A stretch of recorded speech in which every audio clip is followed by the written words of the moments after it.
میرا بھانجا میرے پاس رہتا تھا کیونکہ میں تنہا رہتی تھی۔ وہ مجھے بہت محبت کرتا تھا اور میں بھی اسے روکتی نہیں تھی۔ ایک دن ہوا کچھ یوں کہ میں نہا رہی تھی جب لائٹ چلی گئی۔ میں ایک دم سے باہر نکلی اور کاشف کو آواز دینے لگی۔ کاشف تو دوڑتا ہوا میرے پاس آیا جب اس نے مجھے اس حالت میں دیکھا اور کمرے میں لے جا کر۔ میں اپنے گھر میں زیادہ تر اکیلی رہتی تھی کیونکہ میرے شوہر کام کے سلسلے میں باہر گیا تھا۔ آج بھی جب میں نہا کر باہر نکلی تو ایک دم سے لائٹ خراب ہو گئی۔ کافی دنوں سے لائٹ بہت مسئلہ کر رہی تھی۔ میں نے فوراً اپنی بہن آسیہ کو فون کیا اور کہا جلدی سے رحمان بھائی کو میرے گھر بھیج دے، لائٹ بہت مسئلہ کر رہی ہے۔ جیسے ان کو آسیہ کہنے لگی، میرے شوہر کوئی کام سے گیا ہوا ہے، تمہارا بھانجا کاشف گھر پر ہے، اسے بجلی کا کام بھی آتا ہے، میں اسے تمہارے گھر بھیج دیتی ہوں۔ آسیہ نے کاشف کا نام لیا تو میں نے اسے فوراً کہہ دیا، پلیز کاشف کو بھیج دو، ابھی میں نے کھانا بنانا ہے لیکن گھر میں بہت اندھیرا ہے۔ میں نے فون رکھ دیا اور کاشف کے آنے کا انتظار کرنے لگی تو اپنے بھانجے کاشف کے بارے میں سوچنے لگی کہ وہ تو چھوٹے ہوتے وقت کتنا شرارتی ہوا کرتا تھا، مگر اب ہماری ملاقات کافی وقت کے بعد ہونے لگی تھی۔ جہاں وہ پڑھائی کر رہا تھا بہت دور رہتا تھا، اسی لیے میں جلدی آسیہ کے گھر جاتی تو کاشف نہیں ہوتا تھا، جبکہ اس کے چھوٹے بہن بھائی مجھ سے لپٹ جاتے تھے۔ ابھی میں یہ سوچ پہ مسکرا ہی رہی تھی کہ دروازے پر بیل ہونے لگی۔ میں نے دروازے کو کھولا تو آگے ہینڈسم سا لمبا سا چوڑا سا نوجوان کھڑا تھا۔ ارے کاشف، تم تو بہت ہی بڑے ہو گئے ہو۔ کاشف کو دیکھ کر میں حیران رہ گئی، لیکن کاشف کچھ دیر تک مجھے پوری تسلی سے دیکھتا رہا۔ مجھے تو کپڑے بدلنے یاد ہی نہیں رہے تھے۔ میں واش روم سے نکلی تھی اور موبائل کی بیٹری ڈیڈ ہونے کی وجہ سے لائٹ بھی نہیں جلا سکی تھی۔ کافی دیر کاشف مجھے ٹکٹکی باندھے دیکھ کر ہاں پھر ایک دم سے بولا، خالہ آپ ابھی تک ویسے کی ویسے ہی ینگ اور حسین ہیں۔ اس نے فوراً سے مجھے اپنے گلے سے لگا لیا۔ میں بھی اس کی باہوں میں سما گئی، مگر مجھے عجیب سا احساس ہوا، اس لیے میں فوراً سے الگ ہو گئی۔ ارے آپ تو اپنی تعریف سن کر شرما گئی، کاشف نے ہنستے ہوئے کہا۔ خالہ کی حسین ہوں، ایسی تعریف تمہاری ماں اور مجھ میں 4 سال کا ہی وقفہ ہے۔ یہ سن کر کاشف نے مجھے دیکھا، لیکن میری ماں تو بوڑھی لگتی ہے۔ میں نے اس کا کان پکڑ لیا۔ اب یہ بات تمہاری ماں کو بتاتی ہوں۔ میری بات سن کر تو ہنسنے لگا اور کان پکڑ کر معافی مانگنے لگا۔ اچھا جلدی سے کام پر لگ جاؤ۔ میں نے اسے ڈرائنگ روم میں کھڑا کر دیا اور خود کچن میں آ گئی۔ وہ اپنا کام کرنے لگا جبکہ میں سوچنے لگی کہ آج کیا پکاؤں، کیونکہ اب تو کاشف بھی آ چکا تھا اور میں سوچ رہی تھی کہ میرا بھانجا کافی دنوں کے بعد آیا ہے، اس لیے اسے کھانا کھائے بغیر نہیں جانے دوں گی۔ مگر اسی وقت لائٹ آ گئی۔ میں جلدی سے ڈرائنگ روم میں آئی اور کہا، تم تو واقعی ہی اس کام میں ماہر ہو۔ میں نے اسے شاباش دی۔ اسی وقت لائٹ چلی گئی اور وہ اندھیرا ہو گیا۔ میں کچن میں بھی نہیں جا سکتی تھی، اس لیے میں دوبارہ لائٹ ٹھیک ہونے کا انتظار کرنے لگی۔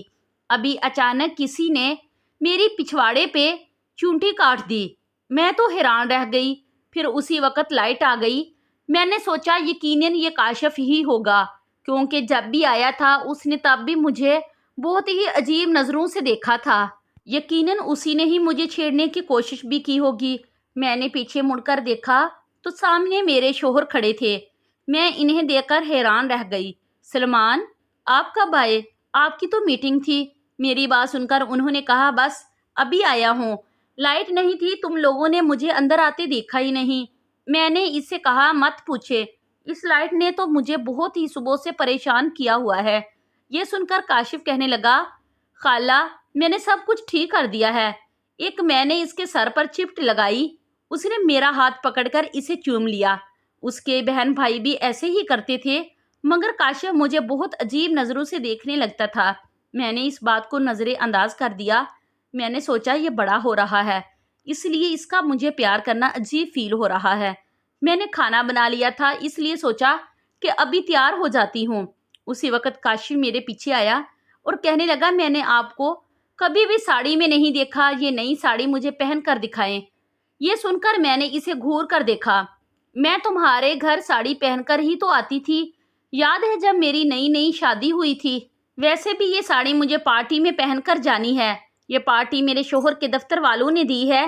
یہ سن کر کاشف نے بورنگ والا منہ بنا لیا اور کہنے لگا تو میں چھوٹا تھا اسی لیے میں نے غور سے نہیں دیکھا ہوگا، آپ پہن کر دکھائیں نا صرف میرے لیے۔ یہ سن کر میں نے اسے پیچھے دھکا دیا اور کہا تم کون سا اب بڑے ہو گئے ہو، میرے لیے تو تم بچے ہی ہو۔ مگر کاشف نے ضد پکڑ لی اور مجھے وہ ساڑی پہننی پڑی۔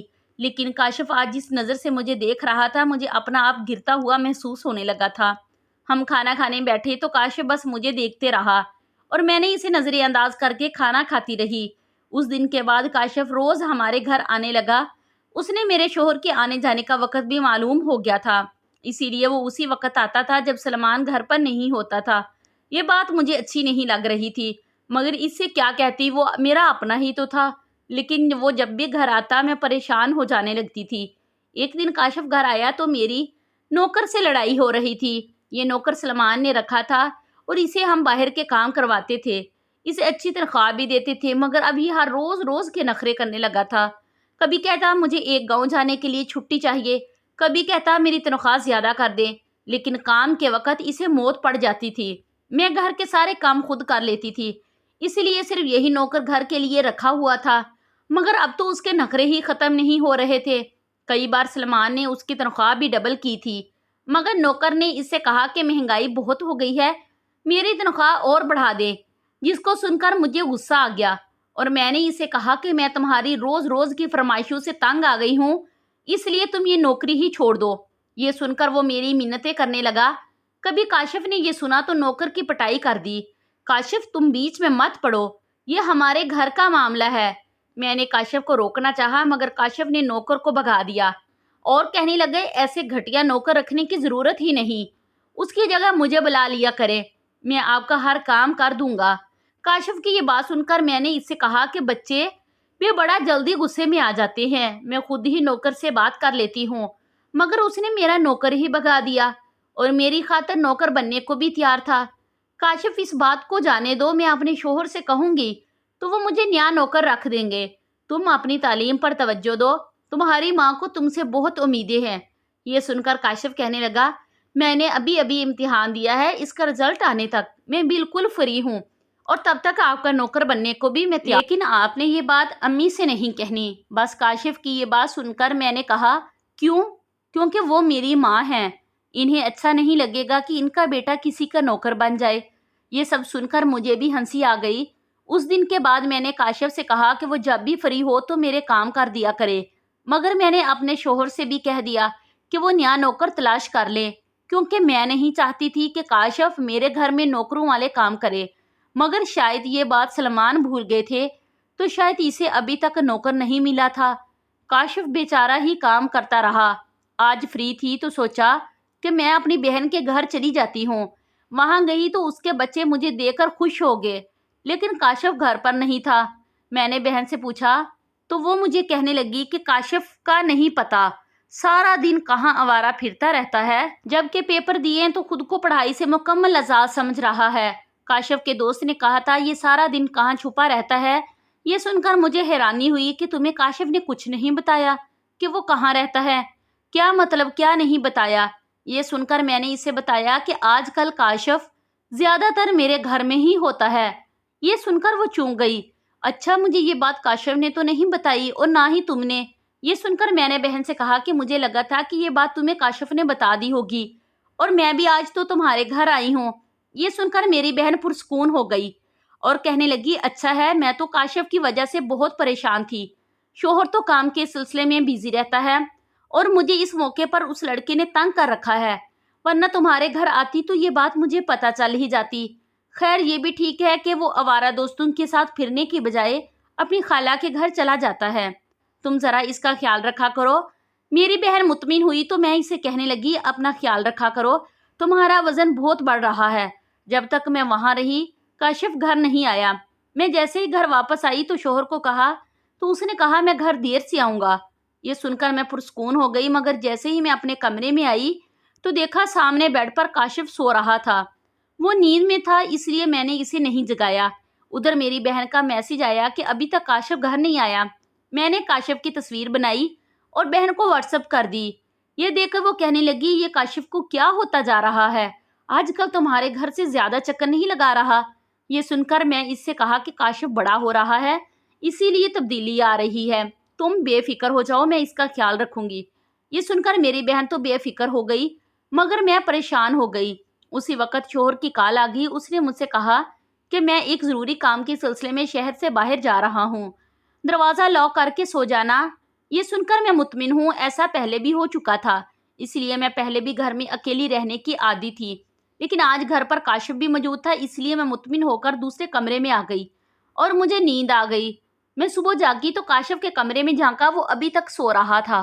میں نے اسے ہاتھ لگایا تو چونک گئی، کیونکہ اسے تو بہت تیز بخار تھا۔ میں نے اسے نیند سے جگایا۔ اس نے مجھ سے کہا کہ میرے سر میں بہت درد ہے۔ میں نے ڈاکٹر کو بلایا اور اس کے لیے چائے بنا کر لائی، لیکن وہ کہہ رہا تھا مجھے بہت اچھی لگتی ہیں آپ، میرا دل کرتا ہے میں ہمیشہ آپ کے پاس رہوں۔ کاش! بے ہوشی میں کاشف نہ جانے کیا کیا عجیب و غریب باتیں کر رہا تھا۔ یہ میری بہن کا بیٹا تھا۔ میں نے اس کا ماتھا چوم لیا۔ قدرت نے میری جھولی خالی رکھی تھی، لیکن میری بہن کی جھولی بچوں سے بھری تھی۔ ان بچوں کو میں اپنی اولاد ہی سمجھتی تھی، اس لیے کاشف کو بخار میں دیکھ کر میں تڑپ گئی تھی۔ ڈاکٹر آئے، اس نے کاشف کو دوائی دی، پر وہ شام تک لیٹا رہا۔ جب یہ بات میں نے اپنی بہن کو بتائی تو وہ فوراً میرے گھر آ گئی۔ کاشف کچھ دیر پہلے اس کے ساتھ باتیں کر رہا تھا، مگر ماں کو دیکھ کر اس نے اپنی آنکھیں بند کر لی اور وہ سو گیا۔ اس کی ماں نے کہا کاشف اب گھر چلو، تمہارے باپ کو بھی تمہاری فکر ہو رہی ہے۔ کوئی جواب نہیں دیا۔ اب میری بہن کا چہرہ سرخ ہو گیا۔ میں نے اسے کہا کاشف سو گیا ہے، جاگے گا تو میں خود ہی اسے گھر چھوڑ آؤں گی۔ تبھی میری بہن چلی گئی۔ مجھے ایسا لگ رہا تھا کہ دونوں ماں بیٹی کے بیچ کچھ چل رہا ہے، مگر میری بہن یہ بات مجھے نہیں بتا رہی تھی۔ اس کے جاتے ہی کاشف نے اپنی آنکھیں کھول دی اور مجھ سے کہا میرا سر دبا دے۔ میں نے اس کا سر اپنی گود میں رکھ دیا۔ کاشف تم نے اپنی ماں کو دیکھ کر آنکھیں بند کیوں کی تھی؟ لیکن کاشف تو خاموش رہا۔ میں نے اصرار کیا تو کہنے لگا کہ وہ مجھ سے خوش نہیں۔ مجھے لگتا ہے کہ میں جوان ہوتا جا رہا ہوں تو بدتمیز ہوتا جا رہا ہوں۔ وہ سب کے سامنے میری بے عزتی کرتی ہے، اس لیے میں گھر ہی نہیں جانا چاہتا ہوں۔ کاشف کی یہ بات سن کر میں چونک گئی۔ میری بہن تو بہت اچھی اور پڑھی لکھی تھی، مگر کاشف تو کوئی اور ہی کہانی سنا رہا تھا۔ اس لیے میں نے کاشف سے کہا کہ وہ تمہاری ماں ہے، ابھی وہ تمہاری پرواہ کرتی ہے اور چاہتی ہے کہ تم اپنا قیمتی وقت ضائع مت کرو۔ یہ سن کر کاشف نے برا سا منہ بنا لیا اور کہنے لگا ہاں، دوسروں کے سامنے میری بے عزتی کر گئی، انہیں لگتا ہے کہ وہ میری پرواہ کرتی ہے۔ کاشف کی یہ بات سن کر میں سمجھ گئی کہ دونوں ماں بیٹے کے بیچ میں کوئی نہ کوئی ضرور غلط فہمی ہے۔ مجھے ان دونوں کو آمنے سامنے بٹھا کر بات کرنی چاہیے تھی، کیونکہ کاشف ابھی بچہ تھا، وہ بگڑ سکتا تھا، لیکن مجھے یہ بات کرنے کا موقع نہ مل سکا، کیونکہ اگلے دن کاشف تو چلا گیا مگر سلمان آ گیا تو کہنے لگا مجھے کچھ ہفتوں کے لیے شہر سے باہر جانا تھا، تم چاہو تو اپنی بہن کے گھر جا کر رہ سکتی ہو۔ تو میں ایک پل میں اداس ہو گئی۔ ان سے کہا کہ آج کل تم کچھ زیادہ ہی مصروف ہو گئے ہو، مجھے بالکل بھی وقت نہیں دے رہے۔ اس وقت سلمان نے کہا کچھ دنوں کی بات ہے، اس کے بعد تمہارے لیے ایک سرپرائز ہے۔ میں نے اسے پوچھنے کی بہت کوشش کی، مگر اس نے مجھے نہیں بتایا اور چلا گیا۔ اس کے جانے کے بعد میں سوچنے لگی کہ میں کچھ دن کے لیے اپنی بہن کے گھر چلی جاتی ہوں، مگر کاشف گھر پر آ گیا اور کہنے لگا کہ آپ جب تک آپ کے شوہر واپس نہیں آ جاتے میں تب تک آپ کے پاس رہوں گا۔ اس پر میں نے اسے بہت منع کرنا چاہا، مگر میں جانتی تھی کہ وہ بہت ہی ڈھیٹ تھا، یہ بات نہیں مانے گا، اس لیے میں چپ ہو گئی اور سوچا کہ کاشف کو کچھ دن بعد خود ہی چلا جائے گا تو میں اپنی بہن کے گھر چلی جاؤں گی۔ مگر کاشف میرے بہت قریب آ چکا تھا، اس کو میرے گھر رہنا اچھا لگتا تھا، وہ بڑی تسلی سے میرے کام کرتا تھا، میں جو بھی کام کہتی اس کو فوراً کر دیتا تھا، مگر جب بھی ماں کا ذکر آتا تھا تو وہ بدمزہ سا ہو جاتا تھا۔ اس دن بھی میری بہن کی کال آئی تو وہ کاشف سے بات کرنا چاہتی تھی، مگر کاشف نے دور سے اشارہ کر دیا اور کہا کہ ماں سے کہہ دیں کاشف کسی دوست کے گھر گیا ہے۔ میں نے اس کی خاطر اپنی بہن سے یہ جھوٹ بھی بول دیا۔ خوش ہو گیا اور میرے گلے سے لگ گیا، کہنے لگا اب بہت اچھی خوشبو لگاتی ہیں، جس کو سونگھ کر میں نے اس سے کہا کہ میں اسے یہ گفٹ کر دوں گی۔ یہ سن کر اس نے مجھ سے کہا مجھے آپ بہت اچھی لگتی ہیں، کاش آپ ابھی میری ہو جاتی۔ یہ سن کر میں چونک گئی اور کاشف کو خود سے الگ کر دیا۔ آج اس نے بہت عجیب بات کی تھی۔ میں کچن میں کھانا بنانے لگی، اس دوران کاشف کے دوست کا فون آ گیا اور وہ کہنے لگا کہ مجھے اپنے دوست کے ساتھ کہیں جانا ہے، میں شام تک گھر آ جاؤں گا، تب ہم دونوں ایک مووی دیکھیں گے۔ میں جو کھڑی رہی وہ جو ہی گھر سے نکلا میں اپنی بہن کے گھر آ گئی اور کاشف کی عجیب و غریب حرکتوں کے بارے میں سب بتا دیا۔ میں نے اسے کہا کہ تم کاشف کی ماں ہو، اس لیے تمہیں یہ سب سن کر بہت برا لگے گا۔ میں کافی وقت سے نوٹ کر رہی تھی، مگر یہ بات بتانے کا حوصلہ ہی نہیں کر پا رہی تھی۔ یہ سن کر آسیہ کہنے لگی میں کاشف کی سگی ماں نہیں ہوں، کاشف میرا بیٹا نہیں اور نہ ہی تمہارا بھانجا ہے۔ تمہیں یاد ہے شادی کے بعد ہم سیر و تفریح کے لیے مری گئے تھے، میں نے کہا ہاں مجھے یاد ہے، لیکن اس اسٹور کا کاشف کے ساتھ کیا تعلق؟ وہ کہنے لگی دراصل کاشف ہمیں وہی ملا تھا، اس کی ماں ایک حادثے میں مر چکی تھی اور یہ سڑک پر بڑا رو رہا تھا۔ اسے دیکھ کر میں نے اسے اپنے سینے سے لگا لیا، ہم اسی ہوٹل میں لے آئے اور ہم نے فیصلہ کر لیا کہ ہم اسے اپنا لیں گے، مگر میرے شوہر نے کہا کہ اگر ہم اسے ابھی ایسے واپس گھر لے گئے تو یہ میرا بیٹا نہیں کہلائے گا، جب یہ بڑا ہوگا تو لوگ اسی لیے اس کو بتا دیں گے کہ یہ ہمارا بیٹا نہیں۔ میں نے شوہر سے کہا پھر ہم نے کیا کرنا چاہیے؟ تب میرے شوہر نے مجھ سے کہا کہ میں سب کو بتا دیتا ہوں کہ تم یہاں آ کر امید سے ہو گئی ہو اور تمہیں ڈاکٹر نے لمبے سفر سے منع کیا ہے، اس لیے ہم واپس نہیں آ رہے۔ جب ڈیلیوری کا وقت قریب آئے گا تو ہم سب کو یہی بتا دیں گے کہ تم نے اس بچے کو جنم دیا تھا، اب یہ ہمارا اپنا بچہ ہے۔ یہ کہانی سن کر میں چونک گئی۔ مجھے یاد ہے، لیکن آپ بات مجھ سے ایسے ہی کیوں چھپائی تھی؟ مگر میں تمہاری بہن تھی، تم مجھے تو سچ بتا سکتی تھی۔ میں نے اسے شکوہ کیا تو وہ کہنے لگی میرے شوہر نے کہا تھا کہ اس بچے کو کبھی اس بات کا پتہ نہیں چلنا چاہیے، یہ ہمارا سگا بیٹا نہیں۔ یہ سن کر میں سمجھ گئی کہ میری بہن نے اپنے شوہر کے ڈر کی وجہ سے ہی یہ سب کچھ مجھ سے چھپایا تھا۔ کاشف تو میرا سگا بھانجا نہیں تھا، اس لیے وہ مجھ سے ایسی باتیں کرتا تھا تو مجھے اچھا نہیں لگتا تھا۔ میں شوہر کے آنے تک اپنی بہن کے گھر گئی اور کاشف مجھ سے خفا خفا رہنے لگا۔ اس دن کی بعد میں نے اپنے شوہر کو بھی بات بتا دی اور باقاعدہ طور پر کاشف کو اپنے بیٹے کا درجہ دے دیا۔ واقعی اس نے ماں کی کمی بہت محسوس کی تھی۔ جس ماں نے پیدا کیا ہوتا ہے یقیناً اسے ہی اولاد کی قدر کا پتہ ہوتا ہے۔ میں کاشف سے بہت محبت کرتی تھی، اسے کسی بھی کام سے روکتی نہیں تھی، اس لیے میں اسے اچھی لگتی تھی۔ ادھر اس کی والدہ ہر اچھے برے کام سے اس کو روکتی تھی، اسی لیے وہ اسے اچھی نہیں لگتی تھی۔ یقیناً بچے پیار کے قابل ہوتے ہیں اور ان سے پیار ہی کرنا چاہیے، لیکن ہمیشہ محرم اور نامحرم کا خیال ضرور رکھنا چاہیے۔ پلیز میری ویڈیو کو لائک کریں اور شیئر کریں اور میرے چینل کو سبسکرائب کریں تاکہ میں اپنی ہر اچھی آنے والی ویڈیو آپ لوگوں تک ضرور شیئر کر سکوں۔ تب تک کے لیے مجھے اجازت دیجیے۔ شکریہ، اللہ حافظ۔